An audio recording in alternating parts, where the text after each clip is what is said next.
देखिए, जय सीताराम मित्रों। मैं आपको बताऊंगा कि आज जो है हमारा मेन है आपकी जो बंगाल में चुनाव है, उस पर मैं वीडियो बना रहा हूँ। ये जो हमारे मतलब प्रिडिक्शन है, हमारी एस्ट्रोलॉजी है, जो क्या कहती है ज्योतिष बंगाल के चुनाव में। तो आशा करते हैं कि आप लोग इस वीडियो में अपना समय देंगे और मेरे विचारों को आप समझेंगे, और इस तरीके से मैं एक्सप्लेन करूँगा वो आपको इस वीडियो के माध्यम से पता चलेगा। सबसे पहले मैं आपको बताना चाहूँगा कि आपकी जो चुनाव फेस है, फर्स्ट फेस आपको 23 अप्रैल को है 2026, और दूसरा है 29 अप्रैल 2026। रिजल्ट घोषित होना है 4 मई 2026 को।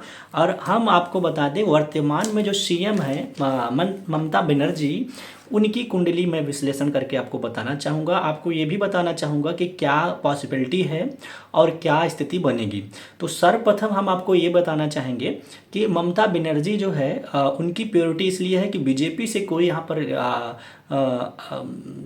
दिखाई नहीं दे रहा है। तो बीजेपी का जो फेस चेहरा है, मैं उसको बीजेपी का ही मेन मुद्दा मान के, मतलब बीजेपी जब है आई होगी, बीजेपी जब पार्टी क्रिएट, मतलब मूलतः बात करें बीजेपी पार्टी से, हम इधर बात कर रहे हैं, इधर ममता बनर्जी की।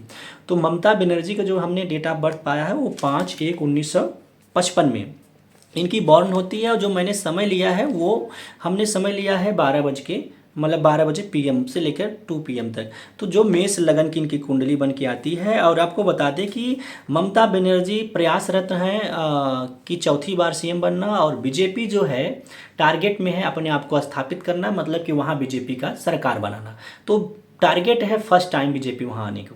तो पिछली बार क्या हुआ कि कितने भी असुविधा होने के बाद, कितनी स्थिति होने के बाद भी ममता बनर्जी ने वहाँ अपना सरकार बना लिया, और बीजेपी अनदर टाइम से बढ़िया कम बैक करके अच्छा सीट 77 शायद समथिंग सीट जीत कर आई। अब आगे बात करेंगे। देखिए, हम इनकी कुंडली विश्लेषण करना चाहेंगे, इनकी कुंडली विश्लेषण करके आपको बताएंगे क्या स्थिति बनता है। आप लोग ध्यान दीजिएगा, वीडियो को अपना टाइम दीजिएगा, और आपको मैं समझा पाऊंगा, इसके लिए जो है मैं प्रयास करूंगा, ठीक है ना। तो अब आपकी इनकी कुंडली के बारे में बताना चाहिए। इनकी मेष लगन की कुंडली है, तो आप ये ध्यान दीजिएगा, मेष लगन की कुंडली में मंगल स्वामी होता है इसका, और मंगल इनका बैठा है 11th हाउस में, सन की राशि में। और इसका स्वामी बनता है किसका किसका, 1 नंबर जहाँ पहला लग्न स्टार्ट है, लग्न के भाव का 8th नंबर, जहाँ की सडन, मतलब कि कोई चीज़ का लाभ मिल जाना या कुछ चीज़ प्राप्त हो जाना, मतलब कि जीवन में ग्रोथ चाहे जो भी देखते हैं। तो 11 नंबर पर बैठा हुआ मंगल है, इच्छाओं का मालिक है, और 1 नंबर घर का मालिक होता है, 8 नंबर घर के हाउस का मालिक है। तो इच्छा इनका पूरा होना स्वाभाविक हो गया कि कहीं ना कहीं देखिए इनको लाभ मिलता गया। अब आगे बात करेंगे, दूसरी इनकी सेकेंड पोजीशन में बैठा हुआ है जो राज बनाती है, वृषभ राज बनाती है। वृषभ राज का स्वामी शुक्र होता है, लेकिन जनरली यहाँ पर बैठा मून है, तो मून यहाँ पर उच्च का हो गया। क्या हो गया? उच्च का हो गया।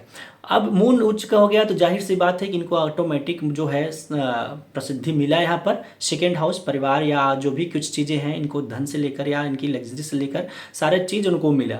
अब आगे बात करते हैं, जो इनकी पॉलिटिक्स की हाउस होती है, जहाँ माता की हाउस होती है, जो 4th हाउस है, वहाँ पर बैठा हुआ गुरु, और मालिक है गुरु आपका 9th हाउस का, मतलब भाग्य भाव का मालिक है, और 12th हाउस व्यय भाव का मालिक है, और 9th हाउस क्या नाम से, और 12th हाउस का मालिक होकर 4th हाउस में बैठा यहाँ पर गुरु उच्च राशि में बैठा हुआ है। हम अब बात करेंगे कि जो 7th हाउस इनका बनता है, जो पार्टनर का बनता है, बिजनेस का बनता है, जो इनकी रिलेशनशिप को दिखाता है, वहाँ पर 7 नंबर लिखी है। जब 1 नंबर से कुंडली स्टार्ट हुई, 7 नंबर यहाँ लिखने से मतलब ये निकलता है कि ये तुला लगन की, तुला राशि की यहाँ पर कुंडली बनता है। तो तुला राशि यहाँ पर जब बनता है तो यहाँ पर स्वामी इनका शुक्र जो है वो बैठा हुआ है आपका 8th हाउस में, और लेकिन जनरली यहाँ पर जो शनि है कैरियर भाव का मालिक है और एकादश भाव का मालिक है, वो बैठ गया इनका उच्च का होकर 7th हाउस में।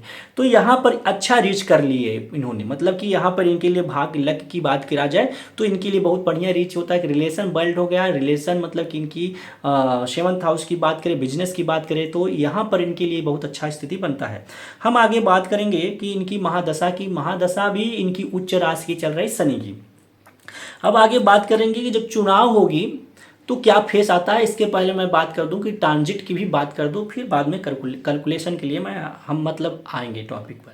अब चलिए हम बात करते हैं नेट ट्रांजिट की। तो अभी जो है मूलतः इनकी अगर बात किया जाए तो सबसे पहले ये बात करी जिसकी महादशा चल रही, महादशा किसकी चल रही, शनि की महादशा चल रही है। शनि इनका ट्रांजिट किया है मीन राशि में, और मीन राशि में शनि क्या होता है भाई, पिछले जन्मों का प्रारब्ध की बात स्थिति बताती है। लेकिन शनि यहाँ गुरु की राशि में बैठा हुआ है, तो यहाँ पर व्यय भाव में बैठा हुआ शनि, तो यहाँ पर लॉसेस की स्थिति दिखता है कि कम, जैसे कि ज़्यादा चीज़ें जो उन्होंने एफर्ट किया भाग्य भाव में तब जब शनि था तो उन्होंने सरकार बनाया था, लेकिन यहाँ पर व्यय खर्च का तो एक्सपेंड होगा। आप क्या क्या एक्सपेंड हो सकता है इनकी हर चीज़ जो आप देख पा रहे होंगे समय स्थिति के अनुसार, वो चीज़ आपको देखने को मिल सकता है कि इनकी लेस हो सकती है सीटें, ये सब चीज़ें आप देखने को मिल सकता है। और दूसरी शनि की दृष्टि सेकेंड हाउस में पड़ती है, सॉरी थर्ड हाउस में, तीसरी दृष्टि से सेकेंड हाउस में पड़ती है, तो यहाँ पर ये चीज़ देखने को मिलता है कि थोड़ा सा इनके शब्दों से या किसी बाड़ी से कुछ चीज़ों को निकल जाना या किसी चीज़ों को बोल देना कि जिससे लोगों के बीच में पब्लिक में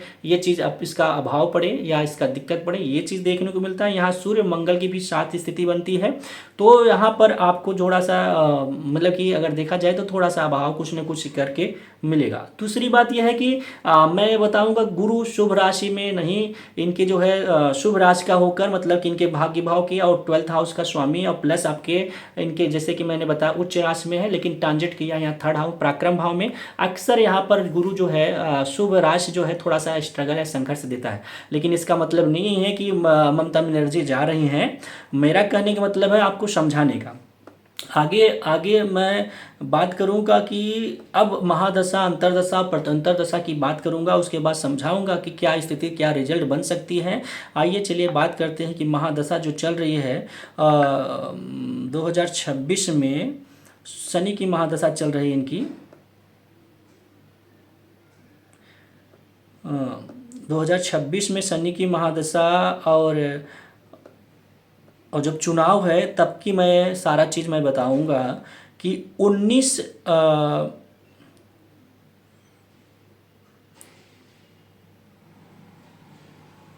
हाँ 19/4/2026 मतलब कि शनि की महादशा है और गुरु की अंतरदशा, शनि की महादशा, गुरु की प्रत्यंतरदशा, राहु की प्रत्यंतरदशा और राहु की शुभ अंतरदशा जो है वो ख़त्म हुई क्या नाम से 9/4/2026 मतलब कि शनि की महादशा, अंतरदशा गुरु की, अंतरदशा राहु की और राहु की सूक्ष्म अंतरदशा, ये आपको 19/4/2026 को समाप्त होती है। लेकिन अब जो रिजल्ट है, जो चुनाव है 7/5/2026 तक कौन कौन रहेंगे, शनि की महादशा, गुरु की अंतरदशा, राहु की अंतरदशा और उसके बाद गुरु की सूक्ष्म अंतरदशा। अब यहाँ हम आपको बात करके बताना ये चाहेंगे जो इनकी जो स्थिति होगी वो पहले की अपेक्षा इतनी स्ट्रांग नहीं होगी। हाँ, इनका अगर जो जीत होगी तो नैरो जीत हो सकती है, मतलब लगभग की अप्रॉक्सीमेटली, मतलब जो आपकी सीट मिलेगी, जो बहुमत की सीट है यहाँ पर 148 सीट की है।